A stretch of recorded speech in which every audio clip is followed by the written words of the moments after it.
Madalas ang tao, pag walang suliranin, if everything goes well, nagiging mayabang, palalo, akala natin, kaya na natin lahat, kaya na natin kahit sino, kahit ano.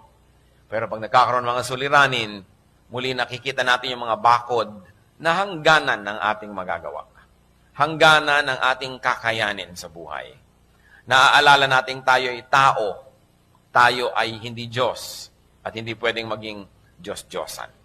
Pero maaaring malimutan ng tao pagka siya ay masyadong matiwasay, masyadong mariwasa, masyadong matagumpay, matahimik, mapayapat, masaya, malimutan niya kung sino ang Diyos. At siya ay malasing, at siya ay umasta na pakala mo mga Diyos-Diyosan. Pag sobra kang mayaman at matagumpay, may tendency ka makalimot.